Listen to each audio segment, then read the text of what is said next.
I'm in Rome, so I can't tell you the mood in Washington, but I do think that things are moving in the right direction right now. The discussions that Mr. Witkoff has had in Moscow seem to have been fruitful. We're hearing from the American side, I think, some realistic assessments on some of the key issues, notably that NATO will not enlarge to Ukraine, that Ukraine will be a neutral country. This has always been, in my view, at the core of this conflict. And I think we're also hearing some realism on territorial and security issues. So while I can't tell you the mood in Washington, I can say that uh, the signs that we're seeing, at least watching this process from outside, are promising. Well, first, I should say that Ukraine's neutrality, I do not regard as a concession by the US. I just regard it as good common sense. I wish Ukraine had stayed neutral. I wish the United States had never pursued a policy of NATO expansion to Ukraine. This isn't a concession. This is a way to preserve peace. I'm pretty sure that that view is now understood broadly in Washington, though certainly not universally. And that's a good sign. When it comes to how Trump will move between the various forces in Washington, one can never be sure. But one thing that I am pretty much convinced of is that Trump will not go back to Congress for more appropriations to fund Ukraine's war or its military or whatever one wants to call it. But that means that either there will be a peace agreement or Ukraine, in essence, will be trying to fight without U.S. backing. I don't think Trump will reverse that.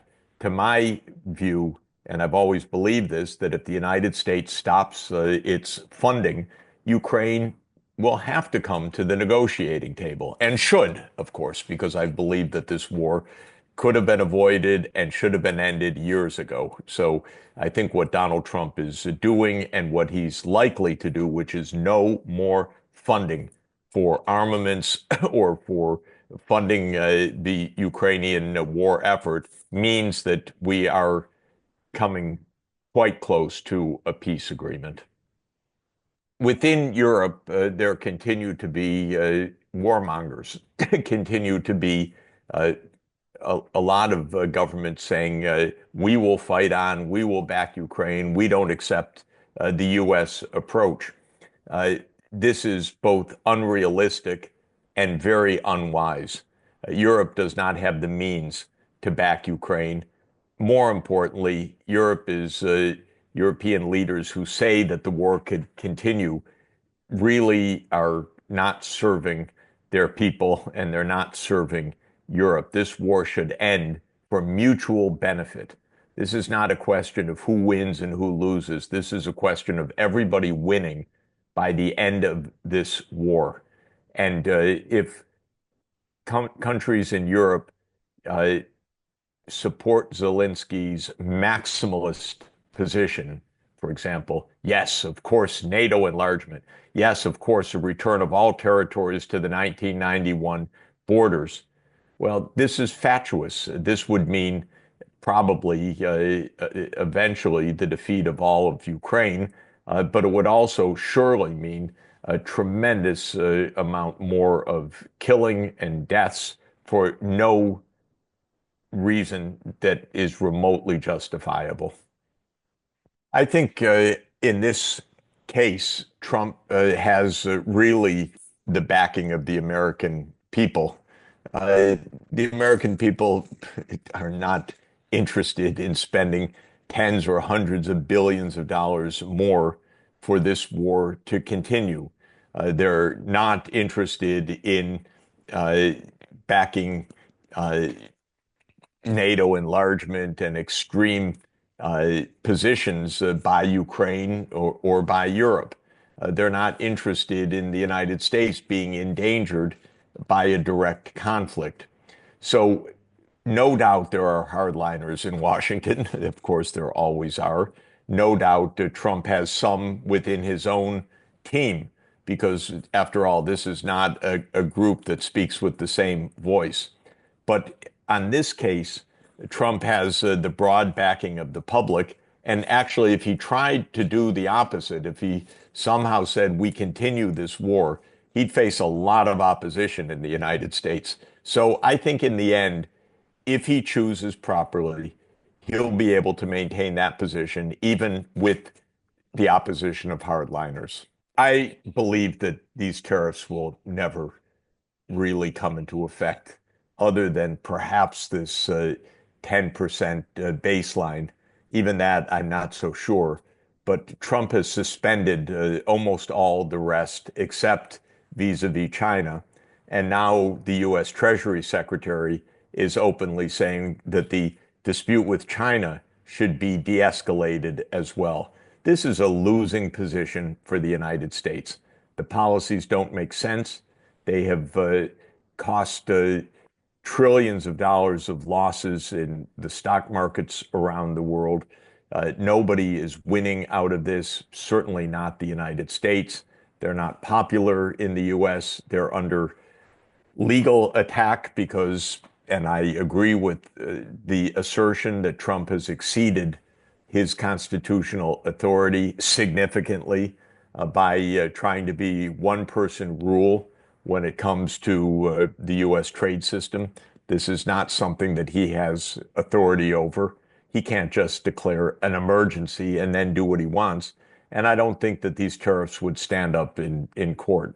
So, to my mind, this is a bad policy that actually is being walked back now quite widely.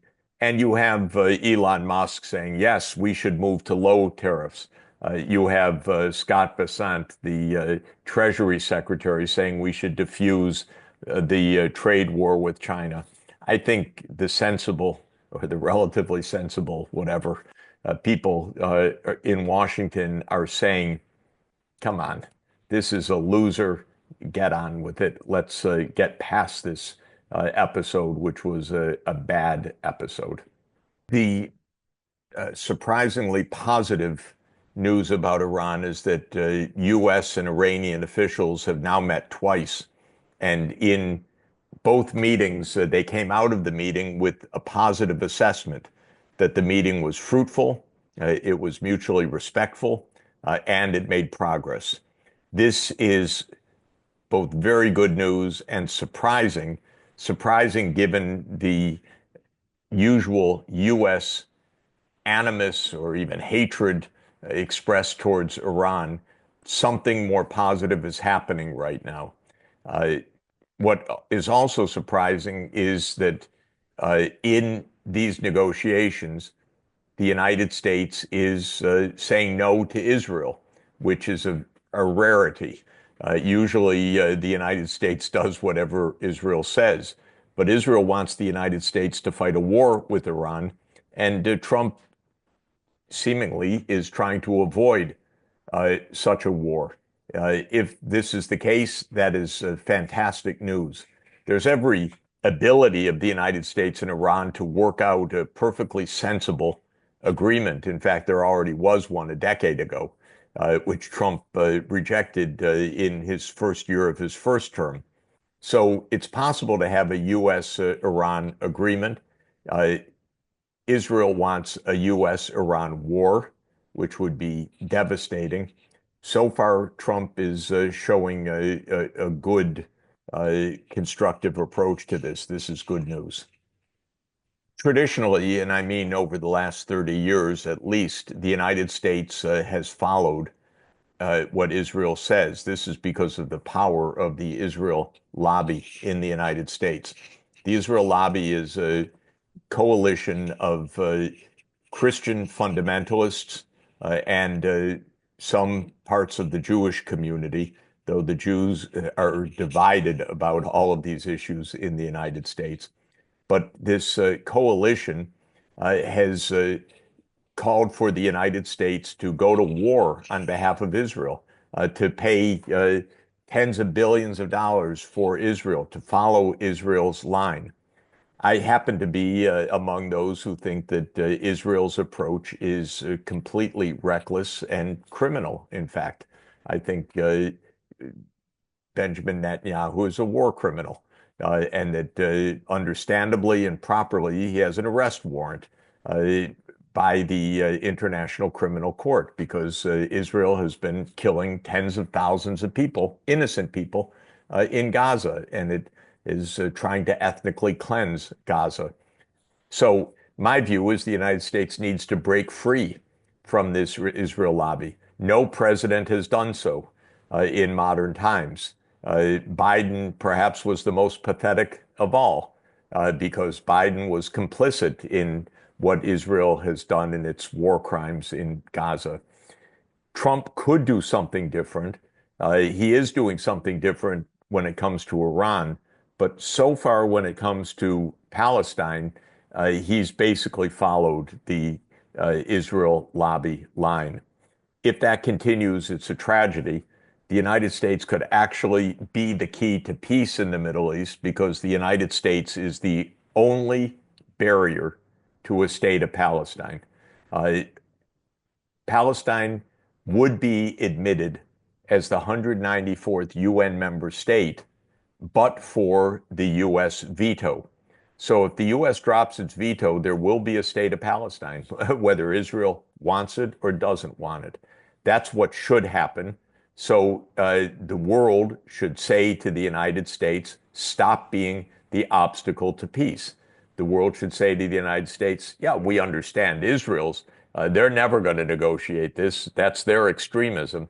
But you, the United States, could stand up for your own interests and stand up for peace by dropping the veto of Palestine's membership in the UN. Basically, Trump is in the right direction.